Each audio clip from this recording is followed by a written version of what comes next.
Bonjour, bon matin ou bonsoir. Bonsoir. Avez-vous remarqué qu'aujourd'hui, on ne peut plus s'exprimer si notre opinion n'est pas conforme au discours des politiciens ou au narratif des médias?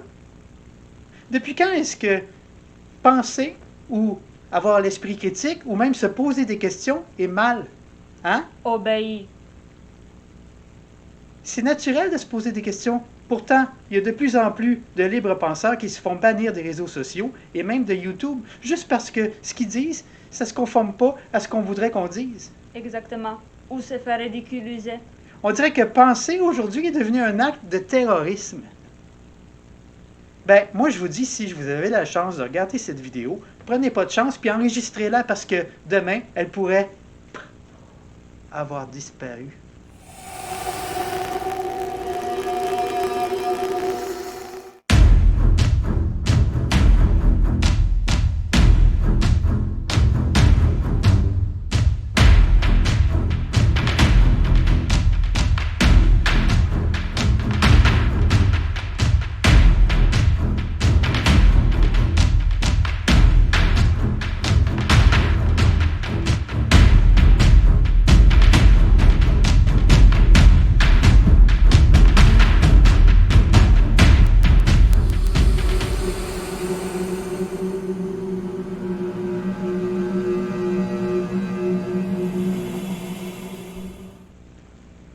Moi, je dis que le fait de se poser des questions, c'est une bonne chose et c'est sain, Exactement. contrairement à ce qu'on essaie de nous faire croire. Oui.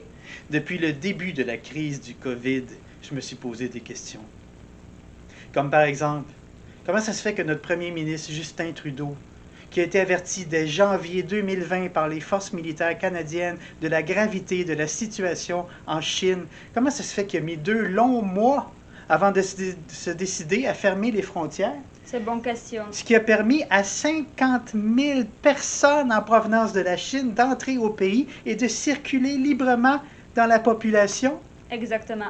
Comment ça se fait qu'il n'y a aucun journaliste qui lui a posé la moindre question?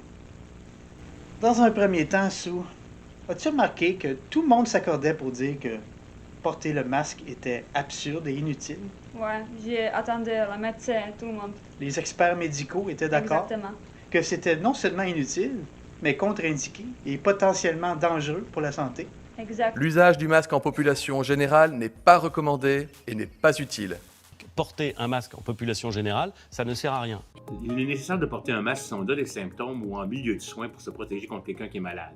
Mais ce n'est pas recommandé dans la communauté. Le masque n'est pas un moyen de prévention des infections dans la communauté.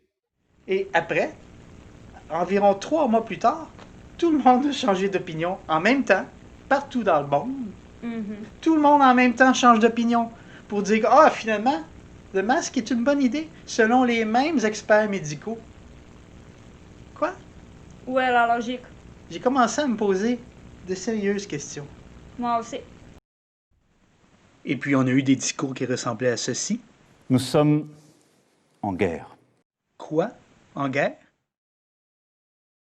Si on est en guerre, c'est certainement pas contre un virus. C'est une guerre de l'information, oui. Nous sommes en guerre.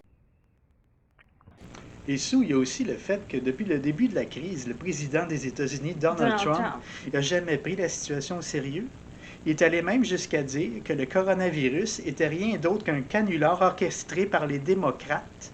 C'est un hostie de bullshit. Check ça. Now the Democrats are politicizing the coronavirus. You know that, right? Coronavirus. And this is their new hoax. Il a d'abord refusé d'appliquer les mesures sanitaires alors que tout son pays était en panique. Même le port du masque. Pourtant, il y avait beaucoup de malades. Et il a fini par lui-même attraper le virus. Exactement. Mais il a repris ses fonctions au bout de 2 jours et il a déclaré publiquement que le coronavirus, il n'y a rien là. Et C'est de la bullshit. Il n'y avait pas de raison de paniquer. Oui, je sais, vous allez dire, c'est un gros con. OK, mais quand même, le président des États-Unis nous dit que c'est de la bullshit. Où est la vérité? Ensuite, un peu partout dans le monde, les médecins ont commencé à parler. Tant mieux. Beaucoup d'entre eux ont essayé d'expliquer que, du point de vue médical, confiner des gens bien portants n'a aucun sens.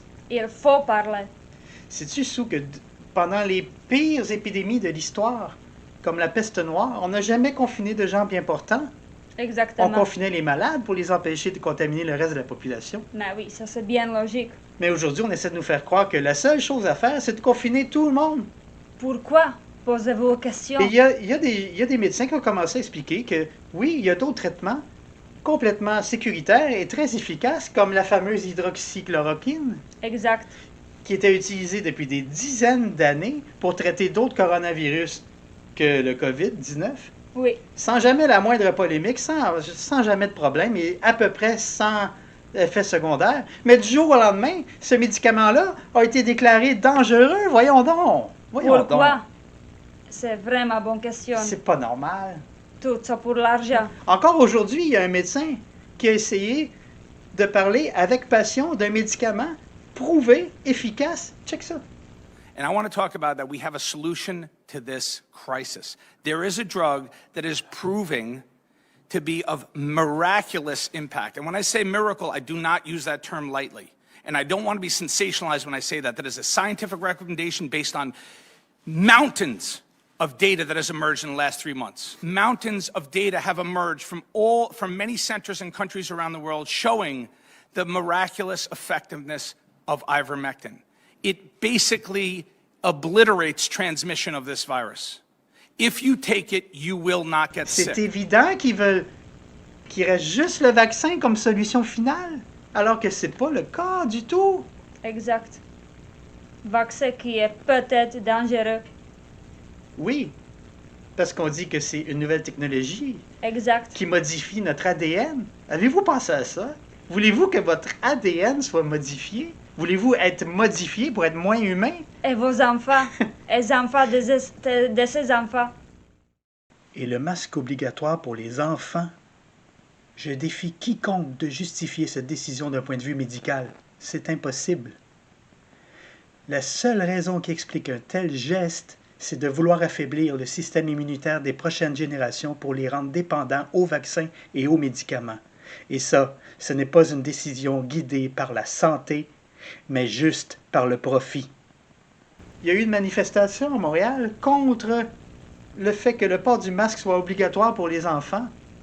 Ce que vous avez vu à la télé, ce sont tous des extraits qui essaient de vous convaincre que les manifestants sont juste des gens enragés qui savent pas de quoi ils parlent, qui sont un peu idiots. Exactement. Ils essayent de ridiculiser. Mais vous avez pas vu des entrevues comme celle-là qui a été filmée par un amateur avec son téléphone cellulaire? Exact. Comment ça se fait que ça n'a pas passé à la télé? Checkez ça. Check ça. D'autres qui y croient, que le masque est nécessaire, d'autres qui croient que non. Des Vous, virus, vous là, positionnez où? ça fait des milliers d'années qu'on vit avec des virus de toutes sortes. Une grippe sévère, les pneumonies. L'influenza a tué plus de monde que la COVID. Encore une fois, on a perdu l'objectivité pour la remplacer par l'irrationalité. Vous avez vous dire, madame, il y a 800 000 personnes qui sont mortes de la COVID-19. Sont-ils vraiment morts de la COVID ou avec la COVID? Il n'y a pas de test fiable. Il n'y a pas de test fiable du tout. Il n'y a pas d'autopsie. Donc, ce que vous faites, c'est du présumé. On présume qu'ils sont morts de la COVID. C'est pas réel, c'est pas vrai. Je Tu vous ne ramène le au sais cas pas. d'un jeune homme de 19 ans qui est mort. Ah, cette ça a semaine été, à oui. Montréal. Il n'a jamais été testé. C'est écrit, j'ai regardé Colin Show qui fait une très belle analyse de ça. Il est sur YouTube, allez le voir. Il n'est jamais mentionné si la personne a été testée. La personne, elle avait des globules, son niveau de globules blancs était très, très bas. Donc, ça peut être quoi? Un cancer, on ne sait pas. Il n'y a pas d'autopsie. Fait automatiquement, vous, les médias, hein, avec votre propagande, vous l'avez étiqueté COVID-19 sans aucune preuve. Est-ce que je peux vous poser une question d'une source d'information? Qu'est-ce que vous disiez comme information? Comme je vous dis, comme la dame, je fais mes recherches. Moi, je ne suis pas paresseuse, je suis intelligente. Je fais mes recherches moi-même depuis le mois d'avril, des heures et des heures. J'écoute les experts médicaux, les scientifiques qui s'approuvent avec des faits et des données, pas les médias Connaissez-vous traditionnels. même le principe de précaution? De précaution, ben oui, lave-toi les mains. L'année passée, il était où ton purel puis ton masque? En 2017-2018, quand ça a fait plus de morts, l'influenza, il était où? Elle savait de quoi elle parle, hein? Oui, exactement. Et elle fait plus. En passant, si on a mis la main sur cette entrevue, c'est grâce à The Colin Show. Si vous ne connaissez pas, allez sur sa chaîne pendant que la chaîne est encore active. Exact. Parce que il commence à se faire bloquer des vidéos. Oui, Et pendant combien de temps il va être encore là, je ne sais pas, mais il faut absolument que vous alliez sur sa chaîne. il explique tellement de choses bien. Infiniment mieux que ce qu'on peut faire. Exactement. Et Sue, depuis le début de la crise, on nous dit que les hôpitaux sont débordés. Ben voyons donc. Que le personnel fournit pas, qu'il n'y a pas assez de personnel, que la situation est critique. Mais en même temps, depuis avril 2020, il y a dans les réseaux sociaux un mouvement qui s'appelle #FilmYourHospital, qui encourageait tout le monde à aller filmer les hôpitaux en dehors des 2 ou 3 principaux. Plein d'hôpitaux complètement vides, les parkings vides, les couloirs vides, Exact. tout est vide. Et rien à logique. Et là, si vous tapez aujourd'hui Film Your Hospital ou Empty Hospital ou hôpitaux vides, tout ce que vous allez trouver, ce sont les Réponse. fact-checkers qui vont essayer de vous convaincre que c'est des faux, que c'est fake. Exactement. Et là, ce qu'ils disent pour expliquer la situation, c'est que oui, on a été obligé de faire de l'espace. Si ils peuvent faire de l'espace, ça veut dire qu'on n'est pas en crise, ça veut dire que la situation n'est pas hors de contrôle, il me semble. Exactement. Parce que si la situation est aussi pire qu'on nous dit, on ne peut pas faire de l'espace en prévision des cas à venir. Exactement. Je ne sais pas, je comprends pas. Je comprends pas. Essayez de penser de vous-même. Posez-vous vous-même question. Oui, pourquoi? ok. Qu'est-ce qui se passe? De où ça vient? Qu'est-ce qui se passe? Ça, là. Mettons là qu'on traite plus on fait plus d'opérations à la hanche, on se concentre sur le COVID, mais ça explique pas comment ça se fait que les urgences sont vides. Comment ça se fait que s'il y a de plus en plus de nouveaux cas à tous les jours, comment ils font pour passer les urgences puis aller directement aux soins intensifs? Voyons donc. Moi, j'y vais sur Internet. Il y avait une femme qui était dans l'hôpital. Elle a pris photo et elle a reçu un ticket. Oui, une Ben, Britannique. voyons donc. 200 € pour avoir osé filmer un hôpital vide. Oui. Vous comprenez qu'est-ce qui se passe? Ben, peut-être qu'on est des covidios. C'est nous qui ne comprennent pas, bien sûr. Puis Sue, si on regarde l'attitude des politiciens puis des médias depuis le début de la crise, il me semble que quand on est dans une situation aussi grave où la vie des gens est en danger, la première chose à faire, c'est d'essayer de rassurer la population pour surtout éviter la panique. Il me semble. On s'entend là-dessus, non? Exactement. Mais ils ont fait exactement le contraire. Depuis le début, on nous bombarde du nombre de nouveaux cas, du nombre de décès, sans jamais parler du nombre de rétablissements. Comme si on essayait de maintenir la population en état de panique. Exact. Parce que plus on panique, plus on a peur, plus facilement nous on manipule. Pourquoi? C'est une attitude... J'ai pas de mots pour dire à quel point c'est cruel. C'est de la torture psychologique de faire croire qu'il n'y a plus d'espoir avant le vaccin et que le vaccin va tous nous sauver. Intéressez-vous à un livre qui s'appelle « La stratégie du choc ». Je vous invite à découvrir. C'est écrit par une journaliste canadienne qui s'appelle Naomi Klein. Et ça décrit comment arriver à faire accepter au monde des mesures liberticides, je pense que c'est le mot, que normalement la population dirait non. Mais en fait, la stratégie politique, c'est de créer une situation comme une crise économique, une guerre, une pandémie. Exact. Maintenir les gens dans la peur et laisser la peur augmenter jusqu'au désespoir. Et maintenant, proposer la solution. C'est ça. C'est pour ça on dit poser la question pour chaque petite chose. Très important. Et qu'en est-il des fameux tests PCR, le procédé sur lequel se base tout le monde pour diagnostiquer et déterminer le nombre de nouveaux malades supposément atteints de la COVID-19? Est-ce que au moins ce procédé est fiable? Pas du tout. Même au dire de son propre inventeur. Si vous pouvez amplifier une seule molécule jusqu'à obtenir quelque chose de vraiment mesurable, ce que le test PCR peut faire, alors il n'y a que très peu de molécules que vous n'ayez pas au moins en un seul exemplaire dans votre corps. On pourrait donc considérer ça comme un usage détourné, le fait de prétendre que c'est significatif. Le test PCR, c'est autre chose. C'est juste un procédé qui est utilisé pour faire sortir beaucoup de quelque chose à partir d'un petit quelque chose. C'est pourquoi ça ne vous permet pas de savoir si vous êtes malade et si ce que vous avez attrapé va vraiment vous faire du mal. Donc, selon l'inventaire du PCR lui-même, ce test n'est pas adapté et ne devrait pas être utilisé comme un test de diagnostic pour déterminer des résultats négatifs ou positifs.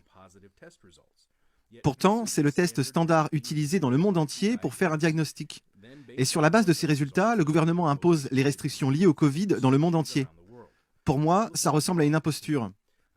Que dirait Karim Ellis aujourd'hui au sujet du test de PCR et de son utilisation comme test de dépistage pour le Covid? Malheureusement, nous ne le saurons jamais, car Ellis est décédé à l'âge de 74 ans le 7 août 2019, juste avant le début de l'épidémie.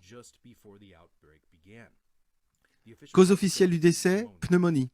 Et que dire de cet autre spécialiste qui nous explique à quel point c'est facile de manipuler les résultats simplement en augmentant ou en diminuant le nombre de cycles d'amplification? Ils prennent donc un morceau d'un des coronavirus, du nouveau coronavirus qu'ils ont découvert. Ils possèdent une nouvelle séquence d'ARN qui n'a jamais été trouvée auparavant. Ils prennent une des séquences, qui selon eux est unique à ce virus particulier, et ils réalisent ce qu'on appelle l'amplification. Ce que ça veut dire, c'est que dans votre sang, vous aurez une copie de cette séquence, mais qu'elle est trop petite pour que vous puissiez la trouver. Alors, on la stimule. Et c'est ce que Karim Ellis a découvert. On la stimule et elle se duplique en 2 copies. Ça représente un cycle. On fait 4 copies, ce seront 2 cycles. On fait 2 à 20 copies, peu importe le nombre, ce sera 20 cycles. Et ce qu'on constate avec ce test, c'est qu'une fois que l'on a fait passer par environ 36 cycles, on commence à voir le changement de couleur qui indique qu'il est positif.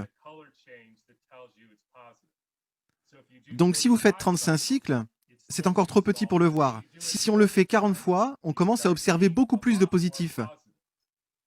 Et puis autre chose à savoir, si on le fait 60 fois, donc si on l'amplifie encore et encore, il devient positif chez 100% des gens.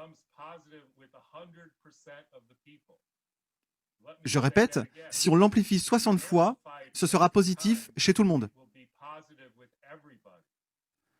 Cela signifie qu'on a tous un morceau de cet ARN quelque part dans nos cellules, notre génome, ou quelque part dans nos sécrétions.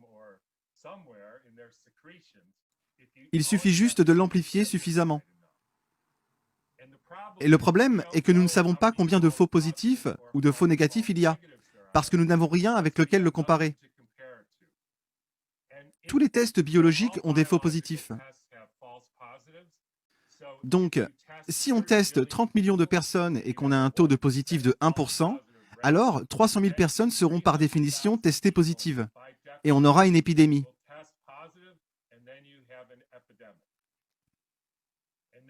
Et si on veut démontrer que la situation s'est améliorée, tout ce qu'on a à faire est de réduire les cycles d'amplification à 35. Et soudain, votre vitamine C, votre vaccin, votre chloroquine, ou quoi que vous ayez choisi, va fonctionner. Et là, il n'y a plus de personnes positives. Cela pose de nombreux problèmes, et c'est bien ça le souci. Malheureusement, chaque pays possède son propre standard quant au nombre de cycles qu'il fait subir au virus. Les chiffres qui sortent sont donc très différents selon les régions.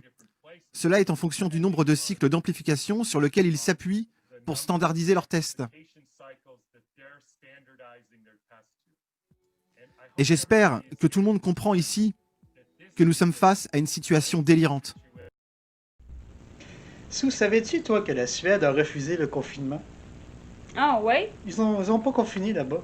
Ben, parce qu'ils sont bien intelligents. Hein? Et tu penses-tu qu'il y a plus de morts là-bas? Non. Et savais-tu qu'en Allemagne, il y a un groupe de médecins qui se sont réunis et qui sont en train d'établir peut-être ce qui va être le procès du siècle, c'est-à-dire qu'ils vont poursuivre certains individus pour crimes contre l'humanité, ceux qui ont géré la crise COVID. Il faut absolument faire partager cette vidéo. Le docteur Rainer Fulmich Il faut absolument que vous l'écoutiez. C'est un peu long, c'est 50 minutes, mais vous allez comprendre bien des affaires. Et partagez ça avant que ça disparaisse. Exact. Bon, peut-être que vous n'êtes pas encore convaincu après tout ce qu'on a dit, parce qu'après tout, on n'a pas le talent des lanceurs d'alerte professionnels et on n'a pas la prétention de l'être non plus. Mais je pense que le reste de la vidéo va peut-être changer votre avis. On va J'espère. s'intéresser à l'histoire de 2 femmes disparues récemment, en décembre. C'est pas de niaiserie, c'est la 2020. vérité. D'abord, le cas de Brandy Vaughn. C'était une jeune femme de 45 ans. Elle a travaillé pendant 2 ans pour une grosse compagnie pharmaceutique, Merck. Elle était représentante des ventes. Et elle a vu des choses pas catholiques. En fait, c'était pendant le scandale d'un médicament qui s'appelait le Vioxx. C'était un antidouleur. Imagine-toi donc, Sue, que ce médicament-là doublait les risques de maladies cardiovasculaires et la crise cardiaque. Ben voyons Et donc. à lui seul, il aurait causé plus de 60 000 morts.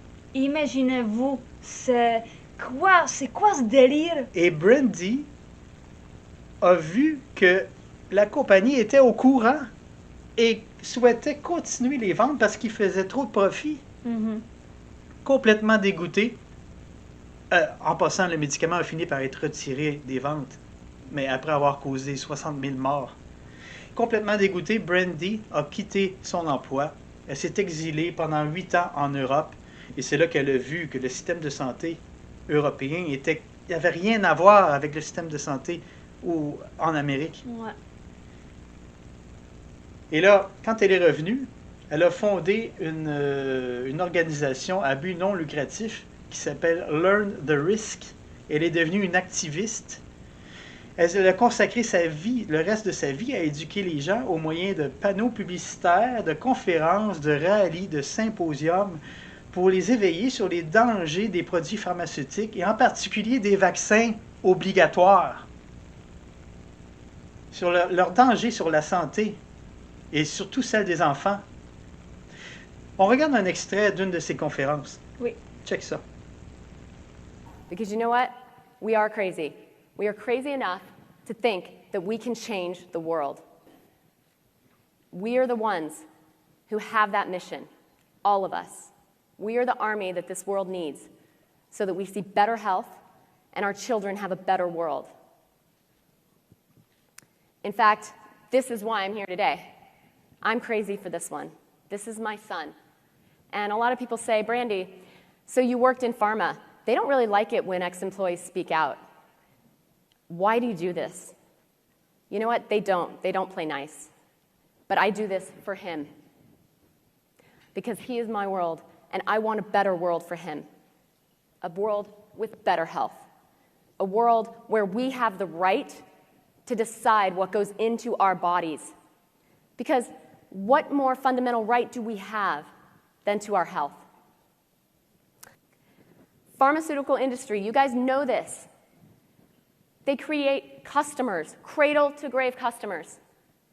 But us adults, you know, we're already on a ton of meds. Where's the real money?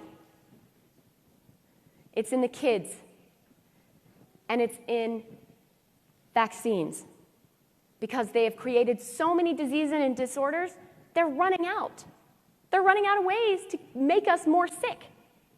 But they can create vaccines for all of those diseases they've already created.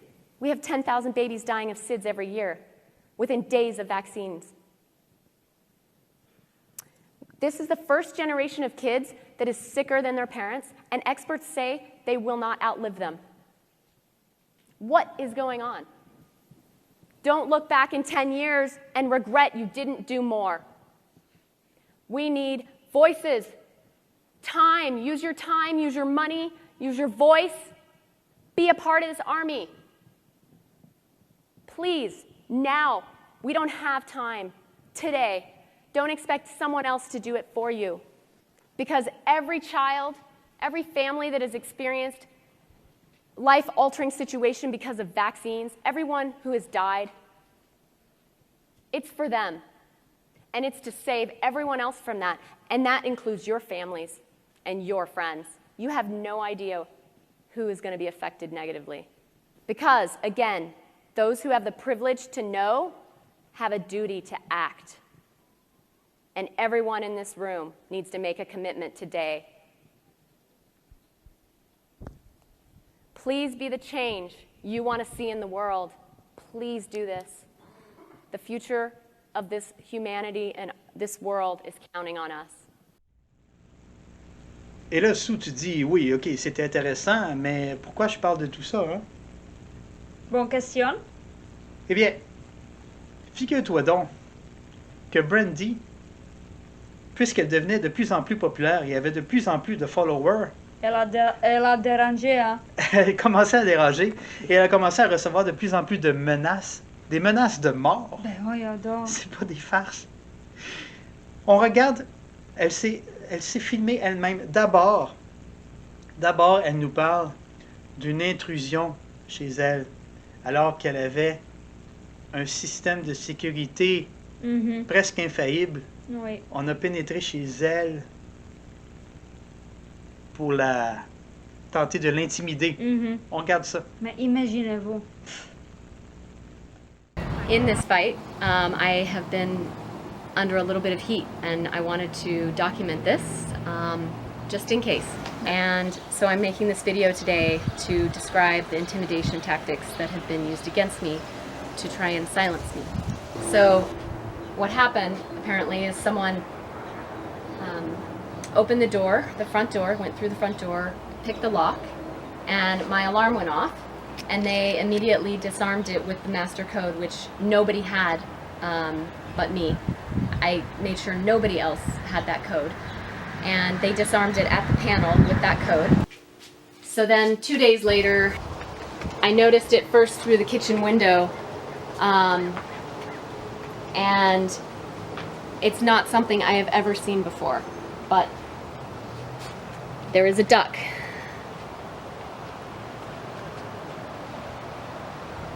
On my table. And when I talked to the security experts, I said, I don't understand the duck. And then it came to me that I had been on my phone having a lot of conversations about people asking me, you know, are you staying at your house? What are you going to do?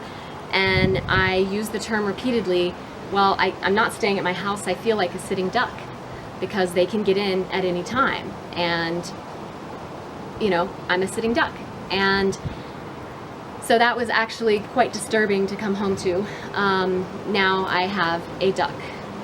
I have never seen it before. It's not mine. Nobody else is having access that would bring a duck. It's a clear message that, again, they are watching me. And the intimidation is quite, intimidating. And it's quite scary. So after all of these intimidation tactics, it's very hard to feel safe and secure, but I am not gonna go away. I mean, I'm not gonna be silenced because these are important issues and we need to expose what's really going on behind the mandatory vaccination bills. It has nothing to do with public health. It has everything to do with profit. And I hope that we can all continue this fight. We may have lost the battle, but we still have a war to win. And hopefully by documenting this intimidation, they won't be able to get away with it in the future, with me and with anyone else who speaks out. Mais imaginez-vous, hein, vous êtes maison, vous pensez que vous êtes en sécurité, tout ça. Fait pouf! En plus, elle était mère d'un enfant de 9 ans. Ça fait peur. Qu'est-ce qui se passe? Vous remarquez que j'ai dit, elle était mère. Le 7 décembre 2020, son fils de 9 ans a retrouvé son corps sans vie. Et selon la première autopsie préliminaire, on a prétendu qu'elle était morte de cause naturelle. Ben voyons donc! Naturel à 45 ans? On a laissé entendre que la cause de sa mort serait reliée à un problème de vésicule biliaire dont on prétend qu'elle a souffert au cours de l'année 2020. C'est possible, mais regardez un post qu'elle a mis sur Twitter, je crois. Regardez ça. Alors, je vous ai traduit en français. On regarde ça. Brandy Vaughn, 1er décembre 2019. Donc, il y a exactement un an. Le post que j'aurais souhaité ne pas devoir écrire. Mais étant donné les soudains événements des 2 dernières années, je sens l'absolue nécessité de poster ces 10 faits. Et s'il vous plaît, faites-en des captures d'écran pour la postérité. 1. Jamais je n'ai eu de pensée suicidaire, pas une seule fois dans ma vie, même avant d'avoir mon fils. 2. J'ai une mission très importante dans cette vie. Même s'ils me rendent la tâche difficile et effrayante, je ne m'enlèverai jamais la vie. Point final. Jamais. 3. Bastien représente tout pour moi, son fils.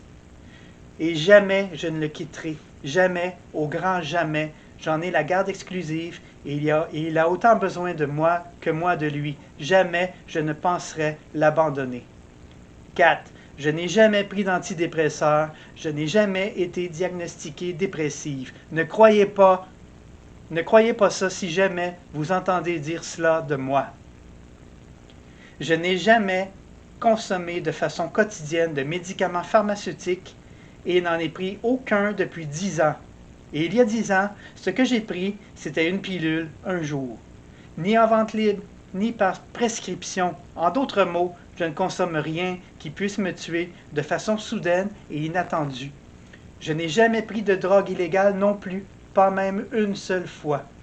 Il n'y a aucune chance que quelqu'un puisse s'introduire dans ma maison, que ce soit des voleurs ou des ex en colère, que je n'ai pas, soit dit en passant, pas d'admirateurs fanatiques. Ma maison est un endroit aussi sûr que le Fort Knox, à moins qu'il ne s'agisse de quelqu'un de hyper professionnel.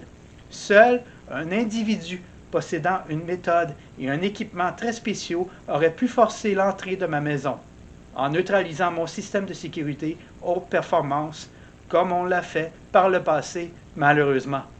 La vidéo qu'on a regardée. Exact. Mais ma résidence est également renforcée de manière à ce que même le courant électrique coupé, le commun des mortels ne pourrait jamais s'y introduire. 7. Si quelque chose m'est arrivé, et c'est le cas, c'est un acte criminel, et vous savez tous par qui et pourquoi, étant donné ma mission dans la vie. Je ne suis pas non plus sujette aux accidents et j'ai obtenu les meilleurs résultats possibles lors d'une récente batterie d'examens de santé que j'ai eu à passer pour mon assurance vie. 8. Si quelque chose m'est arrivé, je fais le nécessaire pour qu'un groupe de mes amis souscrive à GoFundMe afin d'engager une équipe d'enquêteurs privés pour analyser les moindres détails. J'ai l'équipe et je les ai informés. Oh, et aussi, j'ai les fonds nécessaires pour passer aux nouvelles nationales. Il y aura un communiqué de presse diffusé à tous les journalistes du pays et plus. Mon meurtre ne passera pas inaperçu et ce sera leur pire cauchemar. 9. Il y a eu trop de morts dans cette mission et dans d'autres comme celle-ci, et il est grand temps que cesse cette connerie. Le mal ne peut pas gagner. 10. Je n'arrêterai jamais de parler pour ceux qui ne le peuvent plus. Même de l'autre côté, où j'imagine que je serai encore beaucoup plus puissante. Je suis déjà entouré d'une équipe d'anges, mais des prières de protection sont toujours appréciées. Cette histoire m'attriste beaucoup. D'ailleurs, j'ai de l'émotion dans la voix.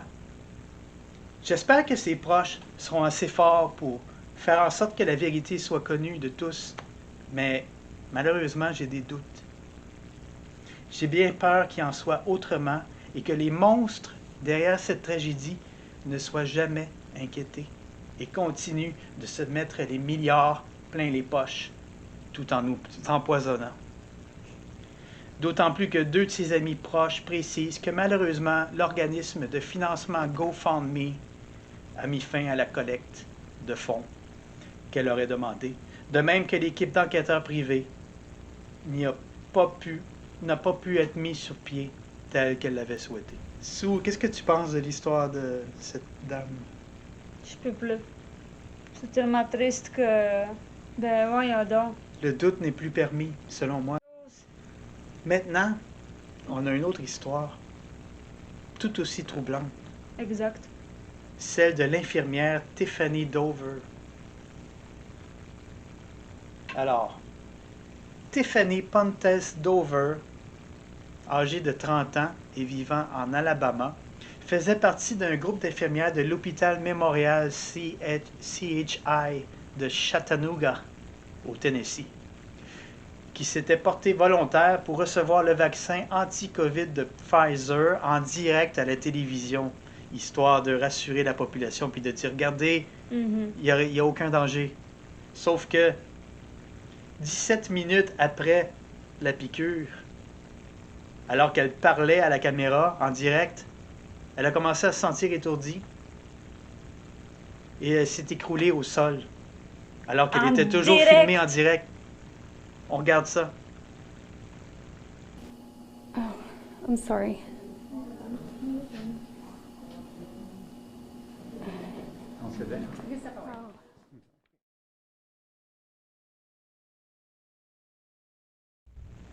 Quelques minutes après s'être écroulée, elle est revenue devant la caméra pour expliquer qu'elle souffrait d'une condition. En gros, elle explique qu'elle souffre d'une forme de syncope assez rare, appelée la syncope nasovagale, qui fait en sorte qu'elle peut s'évanouir à tout moment sans prévenir jusqu'à 1 fois par semaine. Ben voyons donc, infirmière, vraiment, sérieusement. Il y a plusieurs questions qui me viennent en tête. Réfléchissez. Premièrement, comment une personne qui s'évanouit aussi fréquemment et de manière aussi soudaine et imprévisible arrive à exercer un métier à haut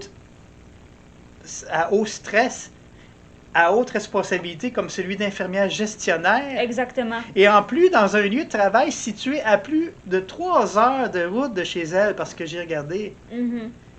Ben voyons donc, ça n'a aucun sens. Réfléchissez. Mais bon, bien sûr, tout est possible, j'imagine. OK. Mais est-ce bien logique qu'on ait ignoré sa condition médicale quand on l'a choisi pour recevoir le vaccin en direct à la télé? Une jeune femme qui risque de s'évanouir pour un oui ou pour un non, la choisir pour rassurer la population, pour dire qu'il n'y a aucun danger? Exactement. Voyons donc. Aucun sens. C'est Voyons quoi donc. ce délire? Je Aussi- comprends rien. Aussi, regardez son regard pendant sa deuxième intervention devant la caméra. Je ne sais pas ce que tu en penses, toi, Sue, mais pour moi, ce regard-là, c'est celui d'une personne paniquée. Elle semble terrifiée. Elle semble réciter le texte qu'on lui a dit de dire. Exact. Quelle que soit la raison qui l'a motivée à revenir s'expliquer à la caméra, elle me semble pas l'avoir fait de bon cœur. Non. Et l'histoire ne s'arrête pas là, loin de là. Parce que dans les semaines qui ont suivi l'incident, les gens qui la connaissent ont commencé à s'inquiéter de son absence sur les réseaux sociaux. Parce que Tiffany était quelqu'un qui textait très souvent. Elle a posé beaucoup d'images sur l'Instagram. Presque à tous Souvent. les jours. Exact. Mais depuis l'incident, rien. Les Exact. gens ont commencé à trouver ça un peu bizarre. Pour calmer l'inquiétude et les rumeurs, l'hôpital CHI a posté une brève mise à jour 2 jours plus tard, disant qu'elle se porte bien, mais qu'elle demande de l'intimité. Mais dans ce cas-là, pourquoi est-ce qu'elle n'a pas mis son compte Twitter en mode privé? Mais voyons, c'est pas seulement ça. Elle veut intimité. Vraiment, c'était elle qui s'est voulait portée être volontaire. la face de... Ben voyons donc, aucun sens. Aucun. Quelques jours plus tard, son beau-père répond à des questions lors d'un chat en direct. En premier lieu, il se contente de dire que certaines gens ont des problèmes cardiaques, d'autres non. Certaines gens ont le cancer, d'autres non. Certaines gens ont des réactions à des piqûres, d'autres non. Il ne parle pas du tout de sa pathologie de syncope, mais ça veut rien dire, OK? Mais ensuite, quand on lui demande pourquoi elle se manifeste pas elle-même pour calmer toute cette inquiétude et pour prouver qu'elle est en vie, il dit qu'elle ne peut pas parce que l'hôpital pour lequel elle travaille ne veut pas et que c'est maintenant à leurs avocats de se charger de tout ce non-sens. Ben voyons donc. C'est intéressant parce que pourquoi est-ce qu'il parle d'avocat? Pourquoi est-ce que Tiffany a besoin d'avocat? Ça, c'est vraiment bonne question. Ça alimente encore plus le mystère en suggérant qu'on tente d'étouffer le scandale à l'hôpital où c'est arrivé. Exactement. Il y a aussi un reportage d'une soi-disant fact-checker qui a passé à la télé dans un média mainstream local et qui montre un groupe de personnes portant tous des couvre-visages et qui posent devant les caméras dans ce qui semble être une mise en scène en l'honneur de Tiffany. Nous voyons parmi ces personnes une brunette portant le badge de Tiffany qui se tient à côté d'une autre personne qui tient un bout de carton sur lequel on peut lire « Support Tiffany ». OK. Maintenant, le besoin de support, comment ça se fait? Pourquoi? À la fin de l'étrange reportage, la fact-checker conclut en disant avoir démontré la preuve que Tiffany est bel et bien en vie. Affaire classée. Mais la personne que l'on voit dans la vidéo n'est pas Tiffany Dover. Regardez les fonds, regardez les yeux. Elle avait tellement grands yeux. Il y en a qui ont comparé les mesures de ses traits par rapport à la vraie Tiffany Dover. Exactement. Pas grand-chose à voir. Et sur son Instagram, on peut voir elle-même avec la masque de COVID. Alors, comparez ça vous-même. Les cheveux d'une longueur différente, l'implantation des cheveux complètement différente, une coiffure différente, les yeux, elle semble avoir les yeux bruns. Et, OK, vous voulez sortir une vidéo pour calmer les gens et pour prouver qu'une personne est en vie, mais vous choisissez de la montrer dans un groupe de personnes, 13 personnes si je ne m'abuse. En tout cas, il y avait beaucoup. 21 personnes. Dans un éclairage qui fait défaut, exact. De loin, et qui ne parle pas. Très bizarre. Je dis, OK, vous voulez prouver, vous voulez mettre fin aux rumeurs, là. Ben, vous la prenez en gros plan, dans une place confinée, sans masque, et vous la laissez parler. Oui. Vous la laissez dire, écoutez, là, tout va bien, je suis en vie. Exact. Pourquoi avoir choisi une aussi mauvaise doublure? Regardez encore une fois la structure faciale. Cette personne-là n'a rien à voir avec Tiffany. Ça n'a aucun sens. Et le fait qu'on nous dise affaire classée, voyons donc, quoi? Incapable. C'est loin d'être classé. Et c'est pas tout. En plus de cette vidéo très étrange, il y a eu des YouTubers qui se sont amusés disons qui ont fait l'effort de chercher son nom dans un service de recensement d'avis de décès. Parmi les résultats, on voit que la recherche donne une description qui correspond en tout point à notre Tiffany. Ses 2 noms de famille, le nom de son mari, sa date de naissance, la date du décès, etc. Plusieurs ont par la suite dit que ces vidéos étaient fake. J'imagine que c'est possible à faker. Oui, OK, mais pourquoi pas? Oui, pourquoi? Pourquoi? Et un autre YouTuber a démontré sur une autre vidéo que si on tape maintenant, aujourd'hui, son nom, on obtient un curieux message de « Oups ». Si on tape n'importe quel autre nom, la recherche donne des résultats. N'importe qui, vous allez trouver quelqu'un qui porte ce nom-là et qui est décédé. Mais vous tapez Tiffany Dover ou Tiffany Pontes et vous obtenez ce curieux message d'erreur. Croyez-moi pas sur parole, essayez-le. Nous, on a essayé. C'est un service public, c'est facile. Vous tapez Search Query. Q-U-A-R-R-Y. Search Query en un mot.com. Tapez Tiffany Dover. Vous allez obtenir un message qui commence par Oups. Et quelque chose. On ne peut pas donner de résultat à votre recherche. Comment ça? Comment ça se fait? Mais essayez pas une fois.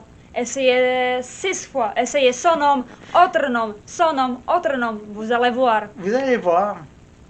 Voilà, ça complète notre vidéo spéciale COVID.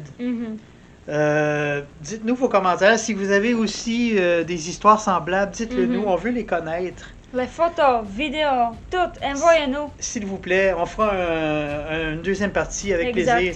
Et si cette nouvelle formule vous a plu, on veut le savoir, dites-le nous s'il vous plaît. Et si ça vous a pas plu, on veut le savoir aussi parce qu'on comprend que c'est moins le fun, c'est moins funny, c'est moins drôle que ce qu'on fait d'habitude. Si ça vous intéresse, par contre, on a plein d'autres sujets à couvrir du même style. Exactement. Vous pouvez même nous écrire sur Instagram. Gênez-vous pas, on veut discuter. Alors, sur Twitter aussi. Abonnez-vous si le cœur vous en dit. Abonnez-vous. Encouragez-nous. Et bonne chance. À la prochaine. Check ça! Check ça!